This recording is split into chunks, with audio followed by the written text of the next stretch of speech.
अगर एक बच्चा गरीब रह जाए, कमज़ोर रह जाए, सुस्त रह जाए और उसके मुकाबले में एक बच्चा बहुत ही अमीर हो रहा है, ग्रो कर रहा है, तो हसद पैदा होगा ना, परेशानी पैदा होगी, लड़ाई झगड़ा पैदा होगा।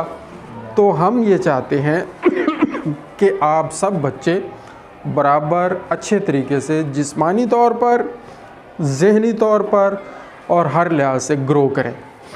ठीक है, ये हमारा मिशन है।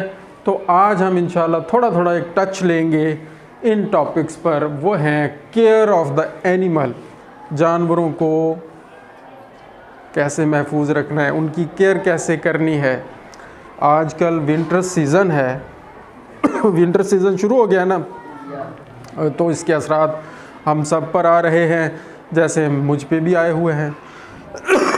ये आपके सामने खांसी, नज़ला, ज़ुकाम, ठीक है ना जी, गले की ख़राश, तो ये विंटर सीज़न के तोहफ़े हैं जो हमें मिले हुए हैं। तो ये तोहफ़े सिर्फ हमें नहीं मिलते, ये जानवरों को भी मिलते हैं। तो जैसे हमने अपने आप को महफूज करना है, इसी तरह अपने जानवरों को भी महफूज करना है। मसलन हमने अपने आप को बचाने के लिए छत बेहतरीन बनाई होती है, कमरा अच्छा बनाया होता है। सर्दी से बचने के लिए हमने अपना बिस्तर बेहतरीन बनाया होता है ताकि हम बीमार ना हों और सर्दी का शिकार ना हों, हमारे बच्चे बीमार ना हों। इसी तरह कम से कम इस तरह, या चलें इससे थोड़ा कम लेवल पे, आप जानवरों के लिए भी बंदोबस्त किया करें। सॉरी, क्योंकि गला मेरा 4-5 दिनों से ख़राब है और ज़रा ऊंचा बोलने से फिर ये ज़्यादा ख़राब हो जाता है। तो मैं ज़रा स्लो अब बोलने की कोशिश करूँगा, आवाज़ इंशाल्लाह आती रहेगी आपको। तो उनको क्या करें जी, सबसे पहले तो सर्दी से बचाने के लिए उनका बेहतरीन छप्पर सिस्टम होना चाहिए, बेहतरीन शेल्टर होना चाहिए, बेहतरीन छत होनी चाहिए। ठीक है, और इसी तरह नीचे जिस ज़मीन पर वो खड़े होते हैं उस ज़मीन पर कोशिश करें कि वो ज़मीन गर्म हो। कैसे गर्म हो सकती है? पराली वहाँ पे बिछा दें। वो ज़मीन, वो जहाँ पे गोबर कर लेते हैं, पेशाब कर लेते हैं, वो जगह रोज़ाना की रोज़ाना साफ़ हो जाए और वहाँ खुश्क मट्टी और रेत डाल दी जाए और फिर उसके ऊपर पराली वगैरह डाल दी जाए, तो ज़मीन खुश्क भी रहेगी और थोड़ी सी गर्म भी रहेगी और उनको सर्दी कम लगेगी। और सर्दियों के आपको पता है, जैसे मैंने अभी इशारा दिया है कि जो बीमारियां होती हैं उसमें यही है खांसी, नज़ला, ज़ुकाम, नमूनिया और सबसे ख़तरनाक बीमारियां ये मैंने यहाँ पे लिख दी हैं, गल घोटू, मुंह खुर की बीमारी। ये गल घोटू कैटल में, बफलो में, ठीक है ना जी, होती है। और इसके अलावा आपको शायद पता ना हो, ये बीमारी शीप गोट में भी आती है, हॉर्सेस में भी आती है और पिग्स में भी आती है। ठीक है ना जी, हमारा क्योंकि ताल्लुक़ ज़्यादा गायों और भैंसों से है, शीप और गोट से है, और शीप गोट में इसकी शिद्दत थोड़ी कम होती है, तो इसलिए हम तवज्जो नहीं करते। और सबसे ज़्यादा शिद्दत गल घोटू की भैंसों में होती है, भैंसों में होती है गल घोटू की बीमारी। पहले भी बताया था, अगर आपको याद हो, अगर याद नहीं है थोड़ा सा मज़ीद इशारा, कि ये जो गल घोटू की बीमारी है ये बैक्टीरिया की वजह से होती है।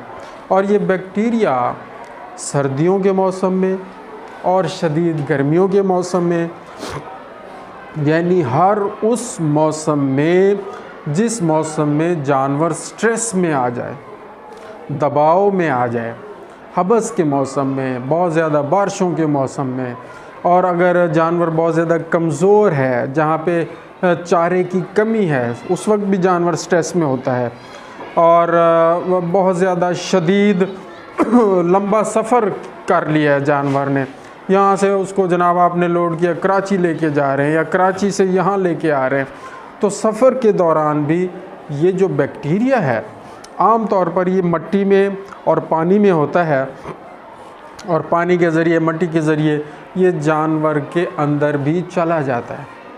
लेकिन जो सेहतमंद जानवर होते हैं, फिट जानवर होते हैं, उनको ये असर नहीं करता। जैसे ही जानवर थोड़ा सा कमज़ोर होता है या स्ट्रेस का, दबाव का शिकार होता है, तो ये जो बैक्टीरिया है ये एक्टिव हो जाता है। जब ये एक्टिव हो जाता है तो ये गर्दन के जो मसल्स हैं ना, उनको दबाना शुरू कर देता है और सांस की तकलीफ़ शुरू हो जाती है। खांसी, नज़ला, ज़ुकाम शुरू हो जाता है। बुखार बहुत तेज़ हो जाता है, तकरीबन बुखार हो जाता है 105 डिग्री फ़ारेनहाइट, 106 डिग्री फ़ारेनहाइट, ये बुखार होता है इसका गलघोटू में।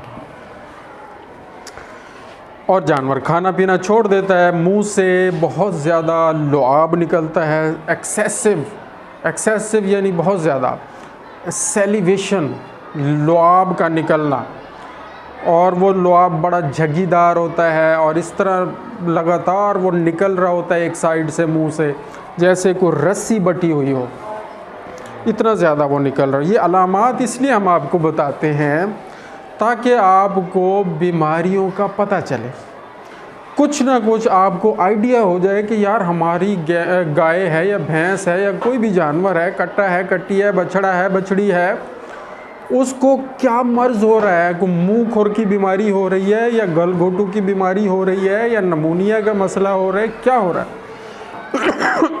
आइडिया हो जाता है। तो जब आइडिया हो जाएगा आपको, आप फौरी तौर पर डॉक्टर को बुलाएंगे, उसका इलाज करवाएंगे, ठीक है ना। तो जब ये बीमारी हो जाए, खाना पीना छोड़ दे, एक्सेसिव सेलिवेशन होती रहे, जनाब आपने फ़ौरन डॉक्टर साहब को बुलाना है या उसके किसी असिस्टेंट को बुलाना है, रब्ता करना है और उसका इलाज करवाना है। और अगर आप चाहते हैं कि ये ख़तरनाक मर्ज़ ना हो, तो आपको चाहिए कि इसका हिफाजती टीका लगवाएं। गायों को, भैंसों को हिफाजती टीका लगवाएं, जिसको कहते हैं वैक्सीन करवाएं। और आजकल हम इसकी वैक्सीन कर रहे हैं, यानी कि 2 महीने हमने ये वैक्सीन पूरे इलाके में कर देनी है।